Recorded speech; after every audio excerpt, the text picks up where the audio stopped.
आगे कुछ और कॉलर्स हैं, उनके भी सवाल लेते हैं। दीपन ने सवाल भेजा है जम्मू से और ये भी म्यूचुअल फंड के बारे में बात कर रहे हैं। यहाँ पर उन्होंने मेंशन किया है कि इनकी उम्र 28 साल है और ये म्यूचुअल फंड्स में नियमित निवेश करना चाहते हैं, यानी कि एसआईपी की बात कर रही हैं। काफी फायदेमंद रहता है। वैसे बलवंत जी, आपने जैसे कुछ फंड्स पे भी बताए थे, दीपन के लिए अगर आपको कुछ सजेस्ट करना होगा तो कौन से फंड्स होंगे?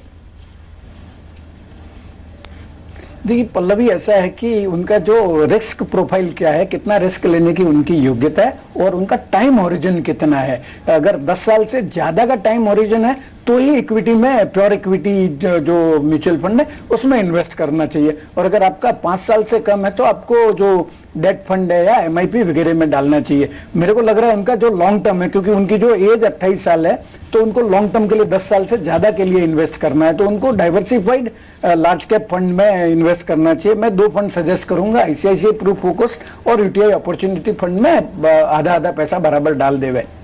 जी, आईसीआईसीआई ब्लू चिप का भी आप 5 साल का रिपोर्ट कार्ड देख सकते हैं। पिछले 5 साल के अंदर इसने करीब 26% का एनुअलाइज बेसिस पे रिटर्न दिया है। साथ ही यूटीआई अपॉर्चुनिटीज एक और फंड है, उसका भी अगर रिटर्न देखें पिछले 1 साल में करीब 12% और पिछले 5 साल में सालाना आधार पर करीब 25% का रिटर्न आपको देखने को मिला है। और एक्सपर्ट की तरफ से राय यही है कि आप पहले अपना जोखिम देखें कि कितना जोखिम आप ले सकते हैं, उसके अकॉर्डिंगली आपको फंड चूज करने होंगे। और होराइजन यानी कि आपकी अवधि भी बहुत इंपॉर्टेंट रहेगी कि आप कितने समय के लिए निवेश करना चाह रही हैं। अगली दर्शक गायत्री है।